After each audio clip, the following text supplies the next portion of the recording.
Hello everyone, আসসালামু আলাইকুম।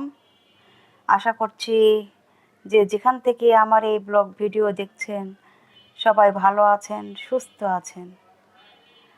নতুন দিনে নতুন ব্লগগুলি দেখতে আসলে ভালোই লাগে, তাই না?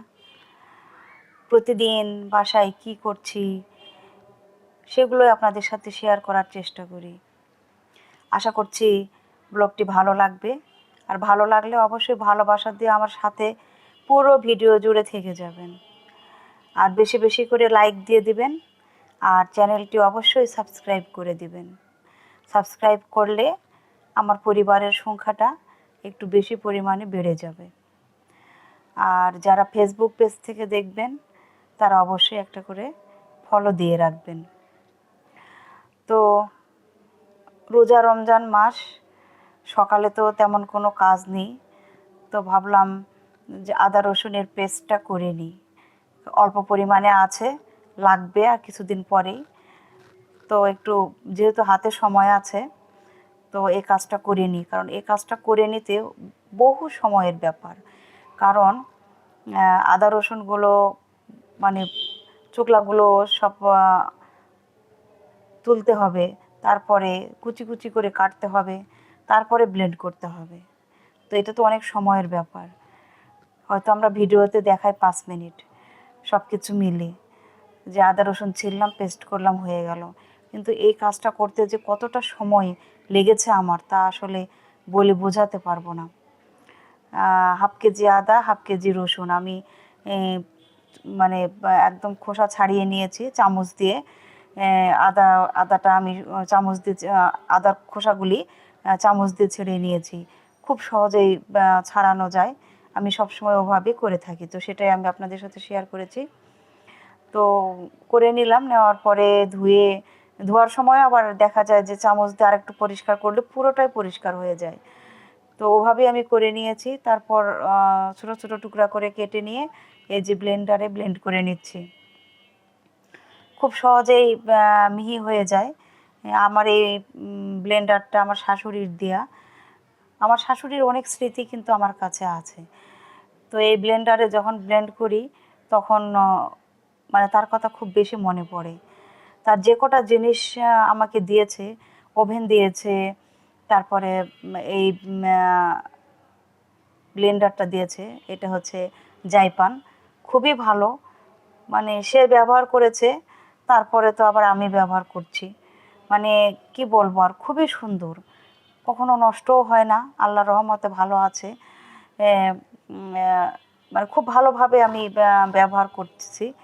খুব ভালো লাগে আমার কাছে, খুব দ্রুত গতিতে হয়ে যায় এবং খুব সুন্দর, দেখতেও যেমন সুন্দর, আল্লাহর রহমতে কাজও খুব দ্রুত গতিতে হয়। তো এই আদা রসুনের পেস্টটা করে নিলে আসলে মাথা থেকে একটা বোঝা চলে যায়, কি বলেন, তাই না?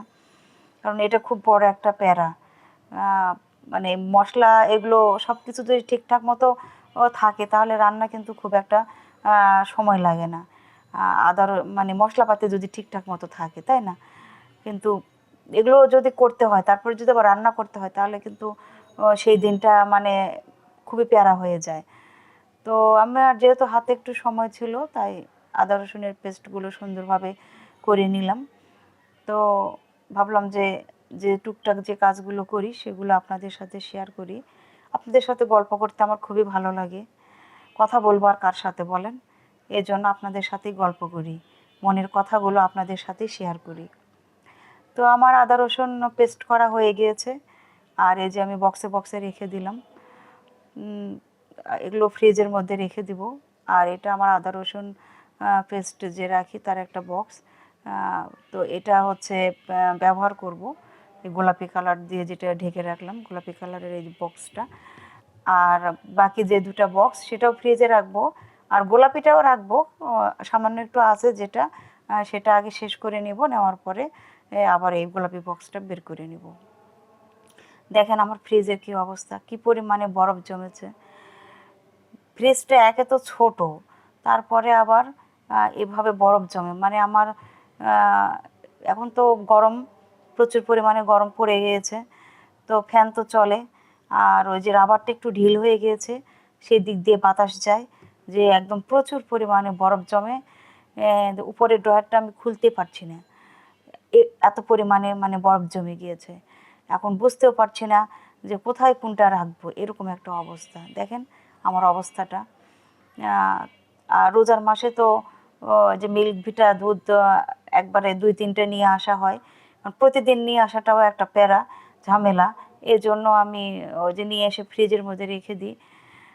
তো সব কিছু থাকলে একদম বরফ জমে যায়, তো তখন দেখা যায় যে ফাঁকা থাকে কিন্তু তারপরে জিনিস ঢুকানোটা খুব কষ্ট হয়ে যায় আর কি। তো যাই হোক, কাজকর্ম শেষ করলাম, নামাজ আদায়, গোসল করলাম, নামাজ আদায় করলাম, কোরআন শরীফ তেলাওয়াত করলাম, করে এখন ইফতার যেহেতু বানাতে হবে, তো আজকে একটু ডিফারেন্ট টাইপের কিছু বানাবো। সবসময় আসলে একঘেয়েমি খাবার খেতে একদম ভালো লাগে না। তো ভাবলাম যে একটু ডিফারেন্ট কিছু করি। তো আলু সিদ্ধ করে নিয়েছি ফ্রেঞ্চ ফ্রাইয়ের মতো। আমি এটা পটেটো ওয়েজেস বানাবো, এই কারণে ব্রেডটা বানিয়ে নিয়েছি আর আলু সিদ্ধ করে নিয়েছি। আর এটা হচ্ছে সাগুদানা সিদ্ধ করে নিয়েছি, কারণ সাগুর এই ডেজার্টটা আমার ছেলে খুবই পছন্দ করে। সে তারাবি পড়ে এসে এই ডেজার্টটা খায়। তো আমি এটা সবসময় বানিয়ে রাখার চেষ্টা করি। দুধ চিনি খুব ভালো করে জাল করে নিয়ে এটার সাথে মিশিয়ে নেব, তাহলেই হয়ে যাবে। ফ্রিজে রেখে ঠান্ডা ঠান্ডা সার্ভ করে নেব। বেগুনির জন্য বেগুন কেটে নিয়েছি, আর মিষ্টি কুমড়া দেখতে পেলেন, এই যে মিষ্টি কুমড়া ভেজে নিয়েছি বেটারে, যে বেসন গুলিয়ে রেখেছি সেটাতে বেগুনির মতো করে। খেতে আসলে খুবই মজার। যারা খাননি তারা অবশ্যই করে খেয়ে দেখবেন।